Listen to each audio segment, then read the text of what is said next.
इस कार्यक्रम के पुण्यार्चक हैं श्री कंवर लाल जी, महावीर प्रसाद जी पाटनी, आर के ग्रुप, मदनगंज, किशनगढ़, राजस्थान।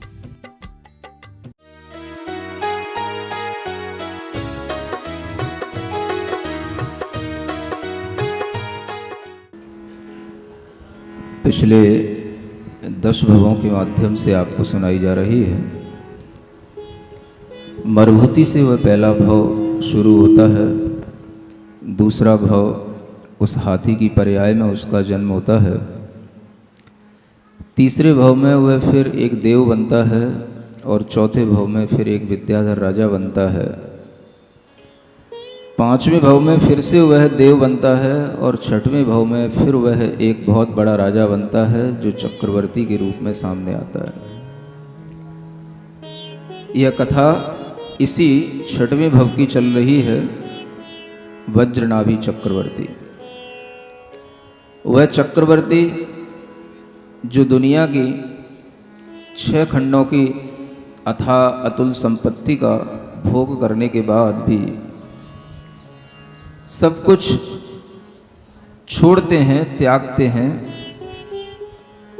और यह समझ कर के कि संसार में कोई भी संसार का भोक्ता हुआ नहीं है, संसार की कोई भी वस्तुएं शाश्वत नहीं हैं, हमेशा भोगी नहीं जा सकती। एक समझदार इंसान वह होता है कि जब अपने ऊपर आने वाली आपत्ति को देख करके वह उससे बचने की कोशिश करता है। आप सभी को पता है कि जब मृत्यु आती है तो हमें सब कुछ छोड़ देना पड़ता है। हम चाहे कितने ही करोड़पति हों, अरबपति हों, कितनी ही बड़ी बड़ी कंपनियों के डायरेक्टर हों, मैनेजर हों, किसी भी तरीके के ऑनर हों, आपको वह सब कुछ छोड़ देना पड़ेगा जिस समय पर आपकी सांसें रुकने लगेंगी, आपके ऑक्सीजन लेवल डाउन होने लगेगा।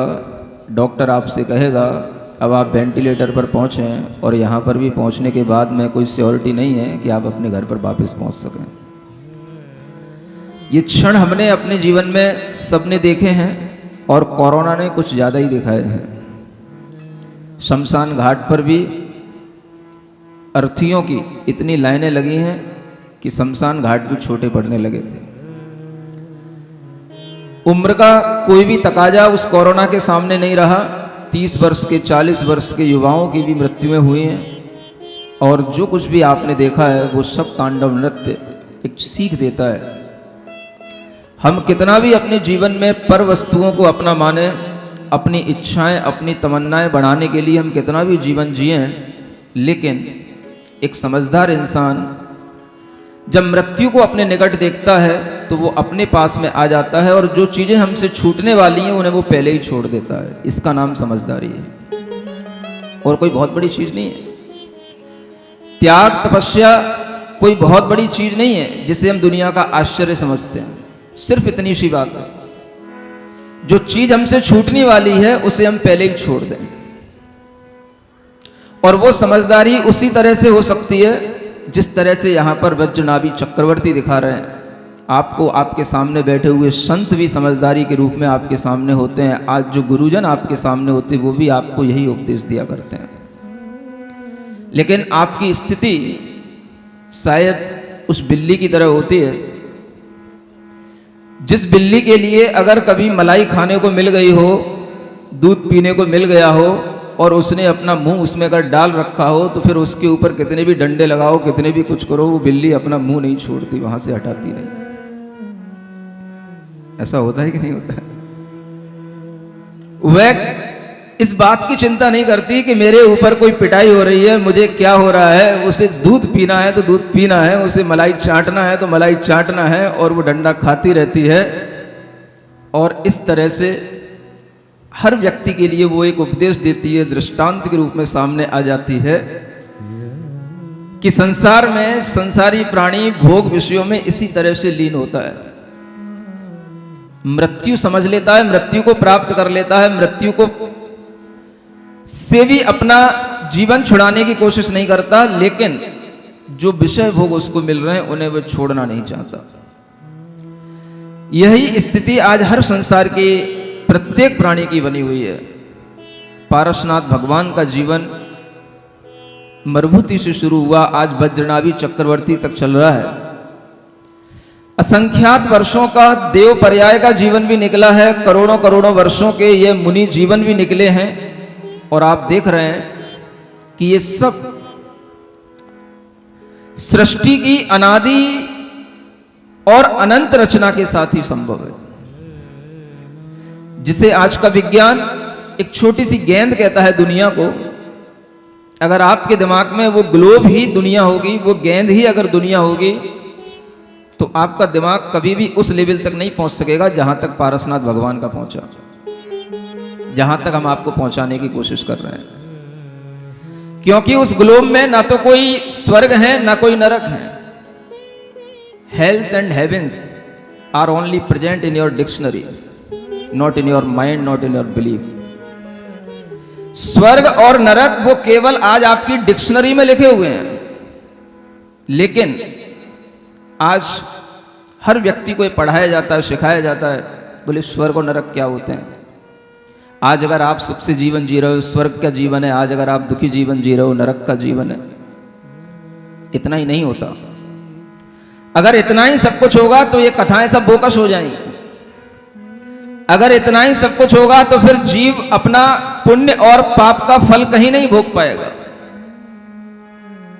आप विचार करें, अगर आपने जीवन भर कोई धर्म किया है, जीवन भर अच्छे काम किए, जीवन भर पुण्य किया है, आपने भोगा क्या? आपने तो उल्टा और सब छोड़ा है। मिला क्या आपको? विचार करें। एक दूसरा व्यक्ति है जिसने जीवन भर अपने सप्त व्यसनों में जीवन बिताया है, अय्यासी की है, खूब सप्त व्यसन किए हैं, खूब ड्रिंकिंग की है, खूब सब तरीके की मनमानी की है। उसने भी अपना जीवन व्यतीत किया है, बहुत मजे में किया है, तुमसे ज्यादा मजे में किया है। तुम तो उसे देखते रहे और वो पीता रहा, तुम उसको देखते रहे, वो सब करता रहा, और तुम ये सोचते रहे कि ये गलत कर रहा है, लेकिन वो जिंदगी भर मजे में रहा, और तुम सोचते रहे कि मैं अच्छा कर रहा हूं, और तुम जीवन भर दुखी बने रहे। सुन रहे हो? होता है कि नहीं होता ऐसा?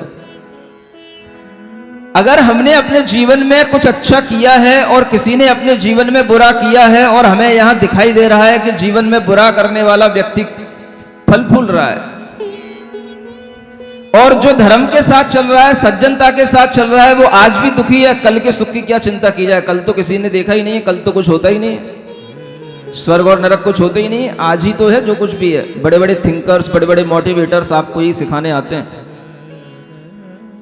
स्वर्ग और नरक कोई चीजें नहीं है, इनका कोई अस्तित्व नहीं है।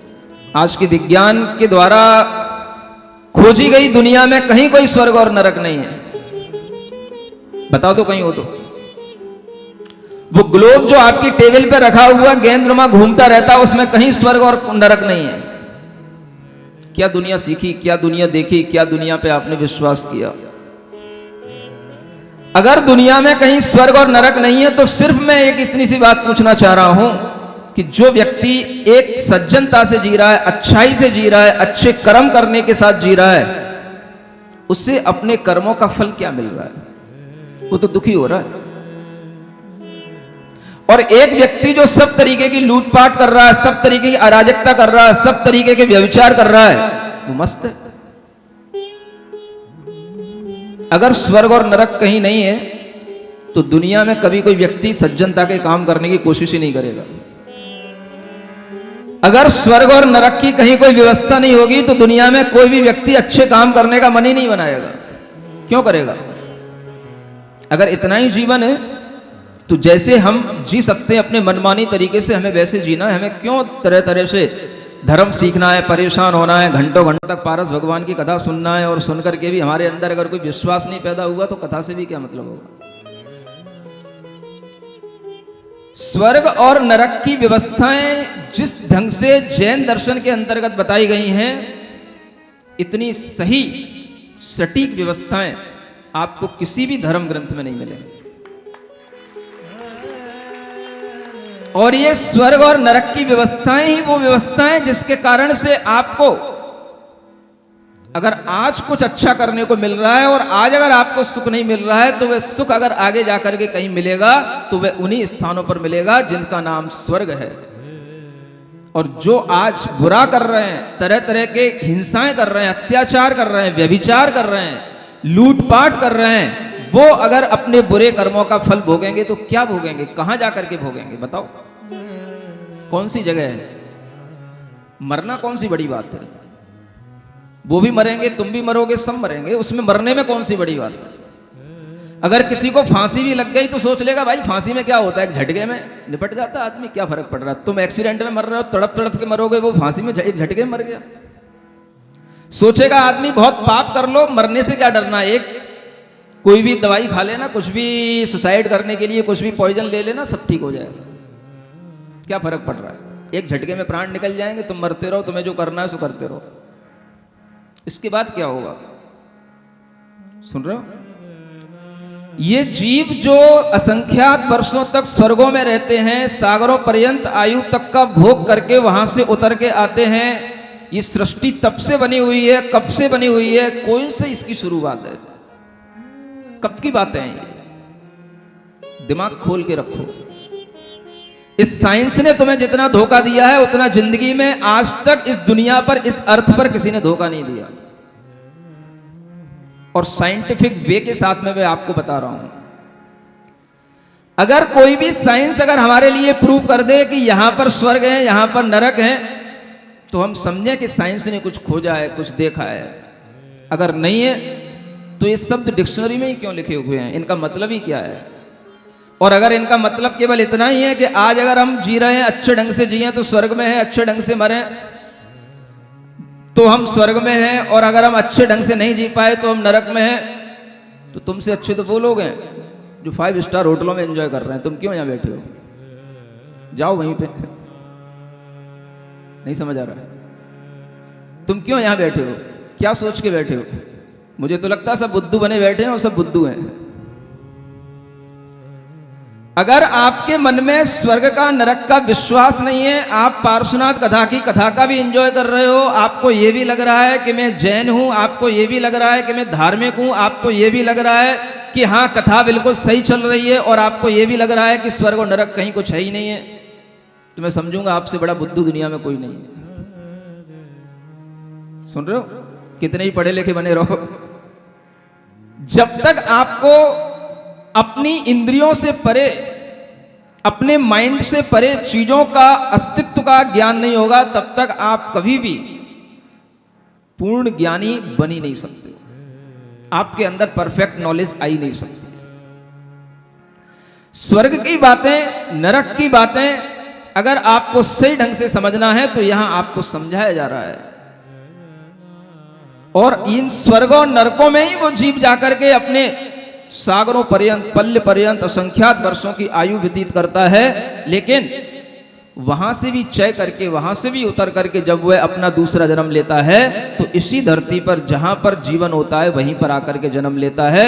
ये स्वर्ग और नरक में भी उसका संस्कार चलता रहता है, उसकी आत्मा जीवंत रहती है, और इन स्वर्ग और नरकों की आज तक कोई खोज नहीं कर पाया है। बातें करते हो, चंद्रमा पे पहुंच गए। दुनिया के भी सब लोग बेवकूफ हैं जो इस बात से विश्वास करते हैं कि चंद्रमा पे पहुंच गए। ना आज तक कोई चंद्रमा पर पहुंचा है, ना कोई पहुंच सकता है। चंद्रमा पर पहुंचाने के लिए, पहुंचने के लिए एक बहुत बड़ी मोनोपोली चलती है अमेरिका की, और वो नासा इंस्टीट्यूट के माध्यम से चलती है। आप सबने सुना होगा कि नासा एक बहुत बड़ी कंपनी है जहां पर तरह तरह की शूटिंग की जाती है। पहले मेरा वर्षों से विश्वास था कि वास्तव में कभी कोई चंद्रमा पर नहीं पहुंचा, लेकिन आज वो एक वीडियो मुझे बहुत अभी कुछ दिन पहले देखने को मिली, जिसमें मुझे एक व्यक्ति ने बताया कि वीडियो लीक हुई है, विक्की लीक के नाम से वीडियो निकली है, और जिसमें वो नील आर्मस्ट्रांग और वो जो दूसरे लोग उसके साथ में हैं वो सब शूटिंग कर रहे हैं एक किसी पहाड़ी एरिया पर, और वो शूटिंग करके दिखाई गई कि मैं चंद्रमा पर पहुंच गया हूं। अपने अपने मोबाइल में खोल के देख लेना। सुन रहे हो? सांप सुन गया क्या? बोल ही नहीं रहे कुछ। जो लोग ये दम भरते हैं कि मैं चंद्रमा पे पहुंच गया, मैं मंगल पे पहुंच गया, वहां पे जीवन बन रहा है, वहां पे कॉलोनी खोल रहे हैं, वो सब तुम्हें ठग रहे हैं। ये ध्यान रखो। चंद्रमा पर पहुंचने वाले लोगों को जैन साइंस ने पहले भी चैलेंज दिया था और आज वो चैलेंज बिल्कुल सामने आ चुका है। और ये बात खुल के सामने कह रहा हूं कि ये सब लोग तुमको ठगते हैं, ये साइंस तुमको ठग रहा है। कितने ही प्लॉट बना लेना वहां पर कोई जीवन नहीं है, और वहां पर प्लॉट बनाने के लिए आपसे पैसे ले लेकर के वहां पर ठग करके वहां पर कहां ले जा रहे हैं आपको पता नहीं है। सिर्फ शूटिंग होती है, शूटिंग। और ये सब शूटिंगों के माध्यम से ये अमेरिका की मोनोपोली है कि मुझे साइंस के माध्यम से लोगों के दिमाग में, जहन में डाल के रखना है कि साइंस बहुत बड़ी चीज है। और अमेरिका से ही कंपटीशन रखने वाला रशिया है। वो रशिया हमेशा ऐसे इस बात को कहता आया है कि ये चंद्रमा पर नहीं गया।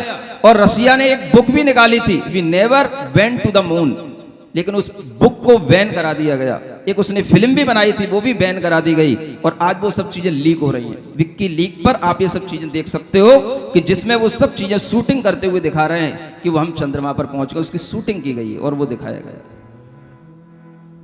सुन रहे हो? ऐसा लग रहा है मैं अंधेरे में बोल रहा हूं। आदमी है भी है कि नहीं है? सुनते रहो, समझते रहो। तुम जिस दिमाग से चलते हो वो दिमाग जहां पर तुम्हारा खत्म होता है, हमारा दिमाग, इन ग्रंथों का दिमाग वहां से शुरू होता है। जिस नॉलेज को रख करके तुम अपने आप को साइंटिफिक और साइंस का स्टूडेंट समझते हो, वैसी साइंस हमने पढ़ के 20 साल पहले छोड़ दी थी। और फिर उसी साइंस की खोज में निकला कि जो साइंस हमें ठग ना सके। आज मैं उसी साइंस की बात कर रहा हूं जो आपके सामने बैठा हूं।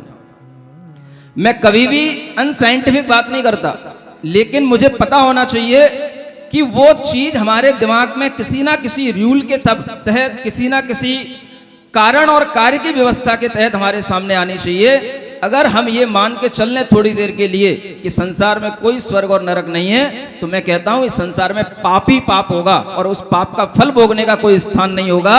तो आदमी पाप ही पाप करेगा, क्योंकि उसे उसका फल भोगने का कुछ है ही नहीं है। मरने के बाद तो कुछ होता ही नहीं है। तो क्यों हम यहां पर पुण्य करें और क्यों हम यहां पर ये छोड़ो वो छोड़ो, ये त्याग वो त्याग, क्यों हम धर्म का जीवन जिए? क्यों जिए? प्रश्न अपने अंदर पैदा करो। समझ आ रहा है? लोग पूछ रहे थे हमसे, महाराज आपको वैराग्य कैसे हुआ?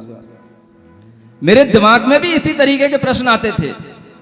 मैं भी हमेशा इसी तरीके से सोचता था जैसे आप सोचते हो, और सोचते सोचते खोजता था, भीतर ही भीतर उन प्रश्नों का समाधान लेने की कोशिश करता था। और वह समाधान जब हमने ढूंढने शुरू किए तो मुझे इन जैन ग्रंथों में जो समाधान मिले वो दुनिया के किसी भी ग्रंथ में वो समाधान नहीं मिले।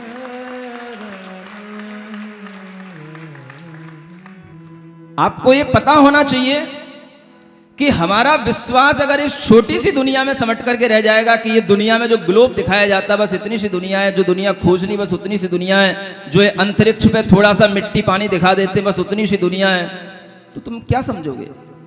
क्या स्वर्ग और नरकों की व्यवस्था समझोगे? कब जानोगे कहां पर नंदीश्वर है, कहां पर पंचमेरु है?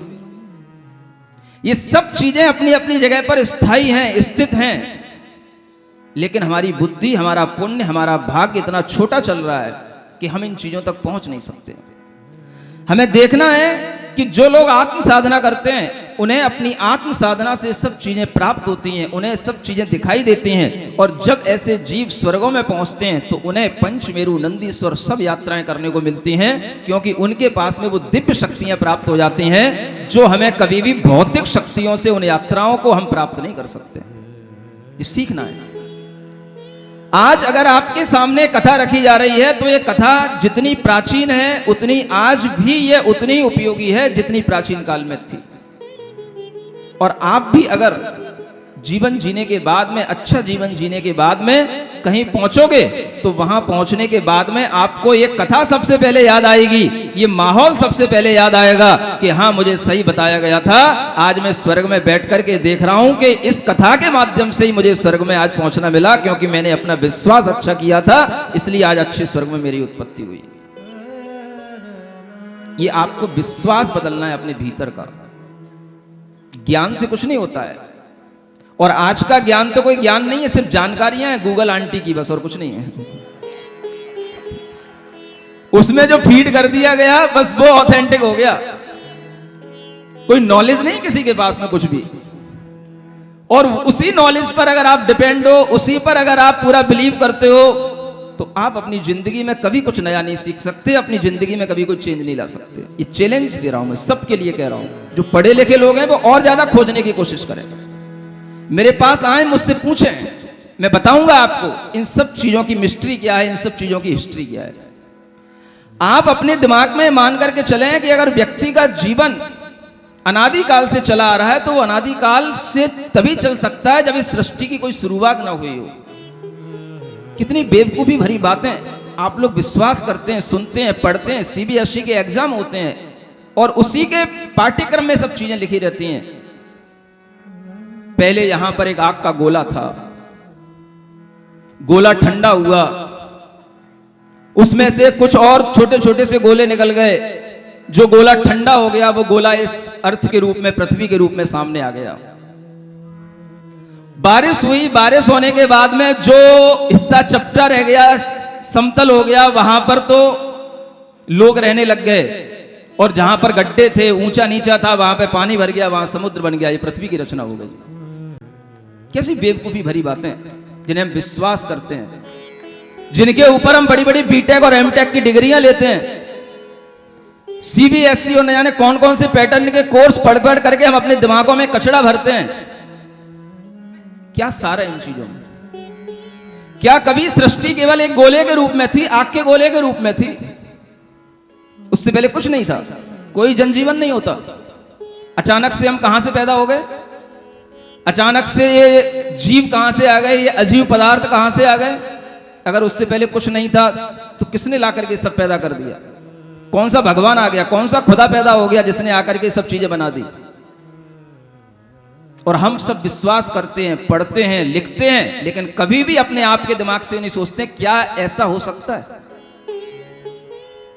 ध्यान रखो, यह सृष्टि अनादि है, जिसे बोलते हैं बिगिनिंग लेस टाइम से यह सृष्टि चली आ रही है।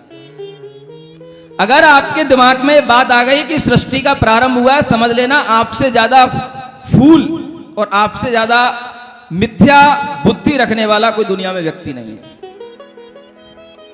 ये समझो, सीखो। आपने अपने बच्चों को जो पढ़ाया है वो वही पढ़ाया है जो आपने पढ़ा है।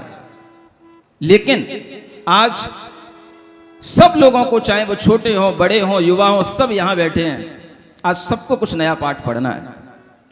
और वो नया पाठ पढ़ने के लिए ये पारस कथा के माध्यम से आपको सब चीजें समझाना है, समझना है। ये कथाएं केवल इतना ही नहीं है बस मंगल भवन अमंगल हारी और वो मरम करो और भाग जाओ। जब तक तुम्हारे दिमाग ना बदले, जब तक तुम्हारा विश्वास ना बदले, मुझे चैन नहीं पड़ सकती।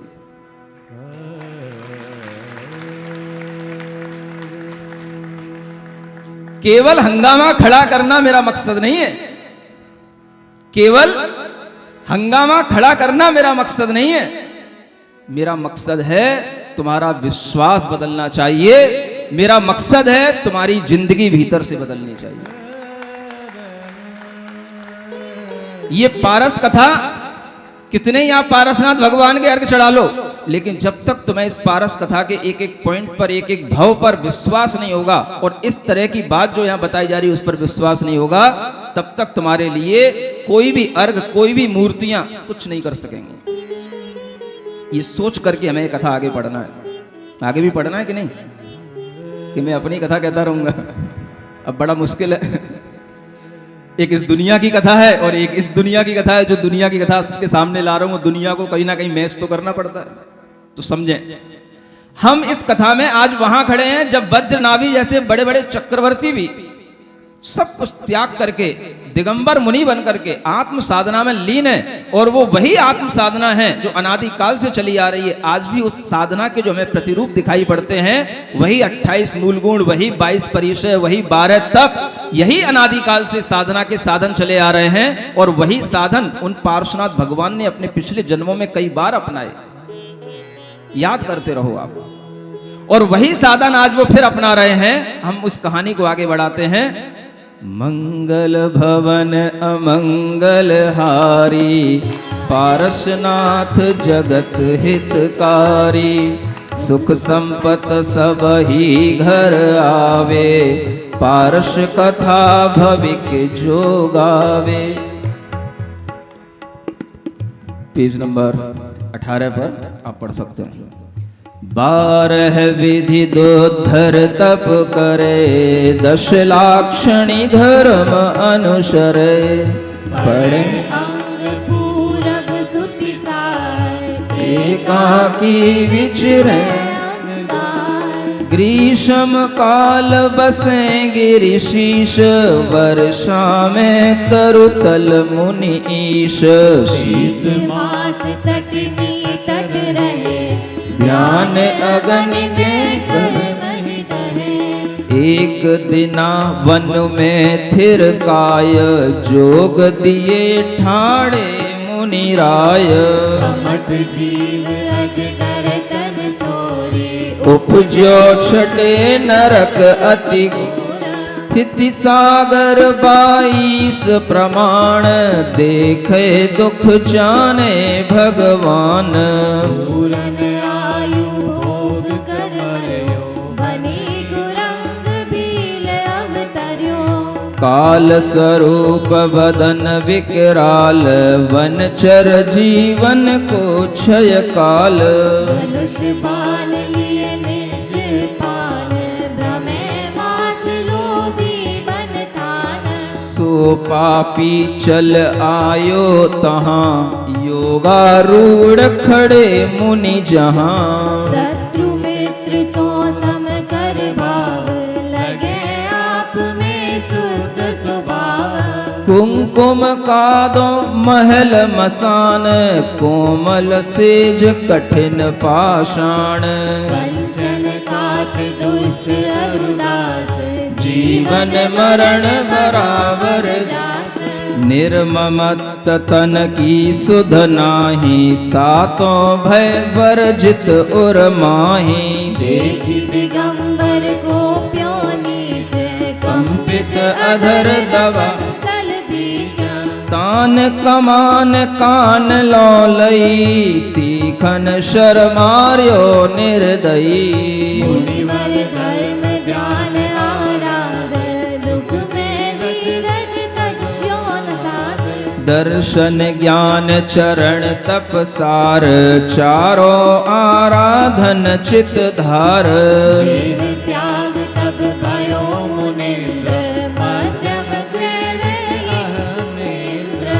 तहाँ उपत्पाद शिला निकलंक, हंस तूल युत रत्न पलंक। अठो सेज तज दीपत काए, अलपत काल में जो बन पाया। देखें दिशि अति विस्मय रूप, महामनोग विमान अनूप। अतुल तेज अहम इंद्र निहार, अवधि ज्ञान उपजो तिह बार। जान्यो सब पूरव भव भेव, चारित वृक्ष फलो सुख देव। अनुपम आठो दरब सजोय, रत्न बिंब पूजे थिर होया। तीर्थ आयो सुर हर्षित निज थान, महारिद्ध महिमा असमान। दीन भवन वर्ती जिन धाम, भाव भक्ति नित करें, प्रणाम। तीर्थंकर केवल समुदाय, निज थानक थित पूजे पाय। पंच कल्याणक काल विचारे, तन में हस्त कमल सिरधारी। यह वज्रनाभ चक्रवर्ती जो दिगंबर श्रवण बनकर के एकांत एक वन में खड़े हुए हैं, और वहीं पर एक वह जीव जो कमट का जीव है, वह भी सामने वहीं पर आ जाता है। जब यह जीव मरुभूति का जीव देव पर्याय में सुख भोगने के लिए जाता है, तो हर बार मरण करके कमट का जीव नरक पर्याय में जाता है। जितना टाइम मरुभूति का स्वर्ग में सुख भोगने के साथ निकलता है, इस जीव का नरक में दुख भोगने के साथ निकलता है। और वहां से निकल करके जब ये दोनों जीव मनुष्य बनते हैं, तो कहीं ना कहीं इनका संयोग बन ही जाता है। ये कर्मों की कथा है, ये कर्मों का खेल है। और इस तरह का संयोग फिर बना, वह जिस वन में एकांत में अपनी धर्म आराधना में सम्यक दर्शन, ज्ञान, आचरण और तप की 4 प्रकार की आराधना में लीन है, वहीं पर वह जीव एक भील का रूप धारण करके भील की पर्याय में आकर के वह उनके सामने आ जाता है और एक विकराल मनुष्य का रूप धारण किए हुए जब वह उन्हें देखता है तो उसे देख करके उसे पूर्व जन्म के क्रोध याद आ जाते हैं और वह फिर से अपना धनुष बाण तान करके उन मुनि महाराज को भेद देता है, उनको मार डालता है।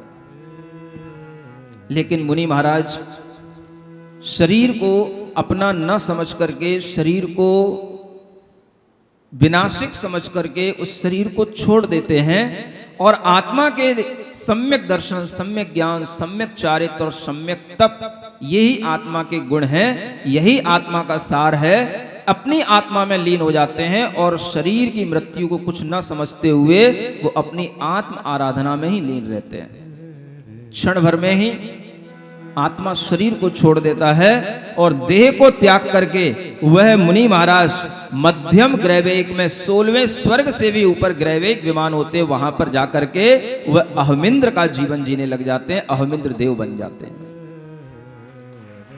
7वां भव अहमिंद्र देव का भव।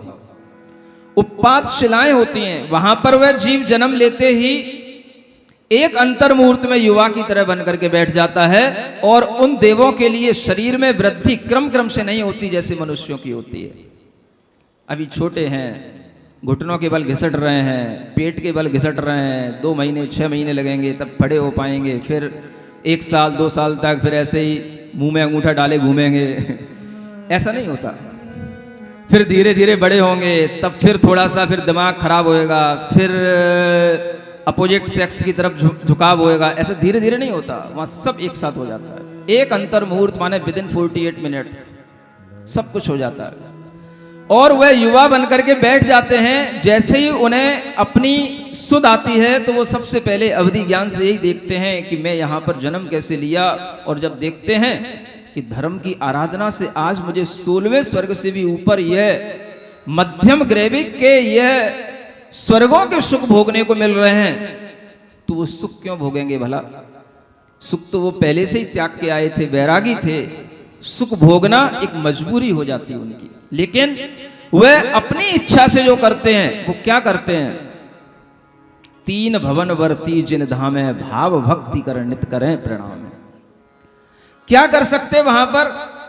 जितने भी समौ शरण में अरिहंत विराजमान हैं, जहां कहीं पर भी जिनेंद्र भगवान के आलय तीनों लोकों में विद्यमान हैं, वहां पर बैठे बैठे वो उनकी भक्ति भाव से प्रणाम करते हैं, वंदना करते हैं और रोजाना उनकी पूजा करते हैं, नित्य प्रति स्वाध्याय करते हैं, आपस में धर्म चर्चा करते हैं और इस तरह से वो धर्म ध्यान में सुख बिताते हैं, जीवन व्यतीत करते हैं। यह अहमिंद्र देवों के द्वारा कभी भी भगवान के पंच कल्याणकों में भी आया नहीं जाता, क्योंकि जो और ऊपर के देव होते हैं वो भगवान के पंच कल्याणक में भी नहीं आते, वो अपने ही स्थान में रहते हैं। बहुत बड़े देव होते हैं ये इतने बड़े देव बन गए। 16वें स्वर्ग तक के देव तो आवागमन करते हैं, लेकिन उससे ऊपर के देव अपने ही स्थान पर रहते हैं। जैसे बहुत बड़ा आदमी होता है तो वो केवल बस अपने ही परिसर में घूमता है, उसका परिसर ही इतना सुंदर इतना बड़ा होता है कि वो कहीं दुनिया में घूमने नहीं निकलता, वो कहीं नहीं जाता। बोले जर्नी का मतलब ये है सफर, और सफर का मतलब ही होता है कष्ट। क्या सुना? सफर माने, थोड़ी बहुत इंग्लिश तो पढ़े होगे, सफर माने बस कहीं भी सफर करोगे तो सफर माने कष्ट तो होगा। इसलिए ये लोग कभी कष्ट नहीं उठाते, कोई कष्ट नहीं लेते। भगवान के भी कल्याणक हो जाए वहीं से नमोस्तु करेंगे, वहीं से वंदना करेंगे, वहीं अपने महल के बाहर निकल आएंगे, वहीं से भगवान की आराधना कर लेंगे, लेकिन कहीं नहीं जाते। तुम ऐसा मत कर बैठना, नहीं तो यहां तक कहीं पहुंच नहीं पाओगे। अब अगर आप लोग यहां तक आए हो, अभी आपके लिए जो धर्म ध्यान करने का भाव बन रहा है, जो धर्म ध्यान यहां पर हो रहा है, ऐसा ही धर्म ध्यान करने का एक समय और आने वाला है, जो समय भी इसी तरह से होना चाहिए जिसे 10 लक्षण पर्व का समय कहते हैं।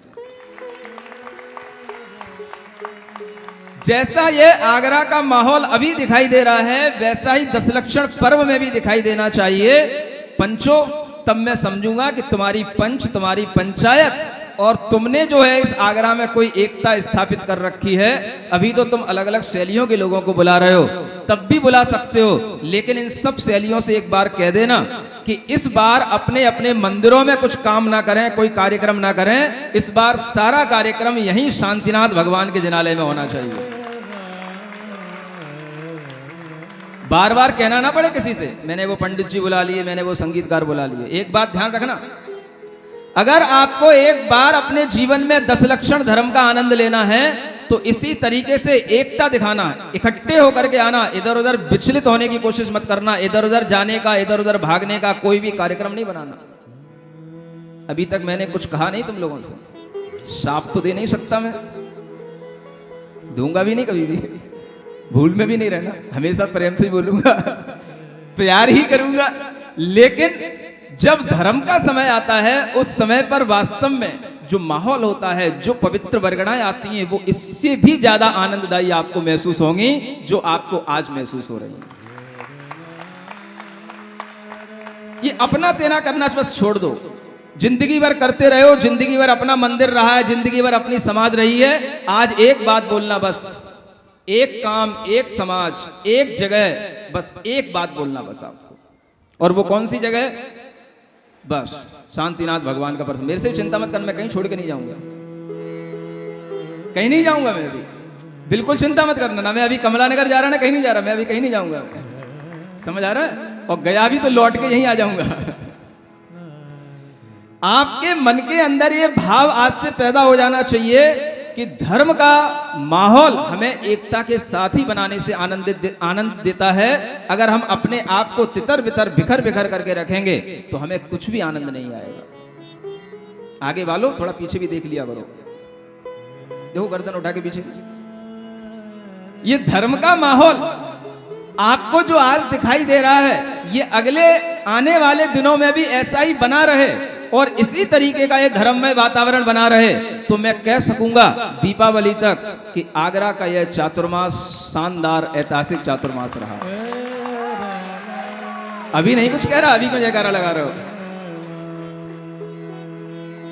ये आपको बना करके रखना है अपना भाव कि हमें अभी तो चल करके धर्म करना है। और वो धर्म करने के लिए देखो, जब हम इस तरीके से योग्य हो जाते हैं तो सब चीजें अपने पास अपने आप आ जाती हैं।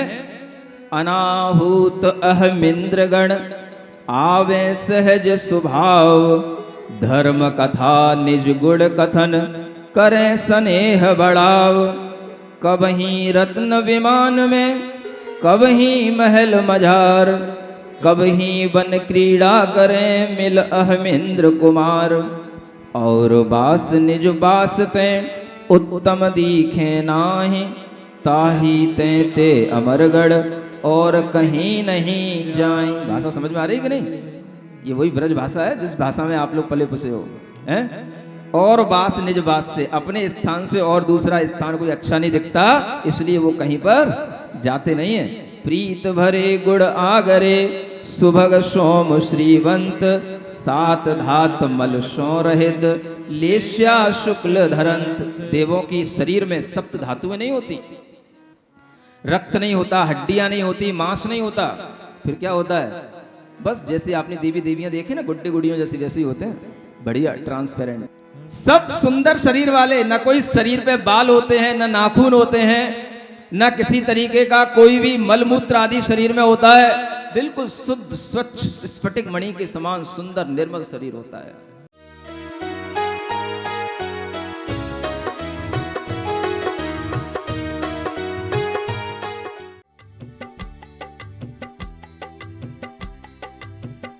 इस कार्यक्रम के पुण्यार्चक थे श्री कंवर लाल जी, महावीर प्रसाद जी पाटनी, आर के ग्रुप, मदनगंज, किशनगढ़, राजस्थान।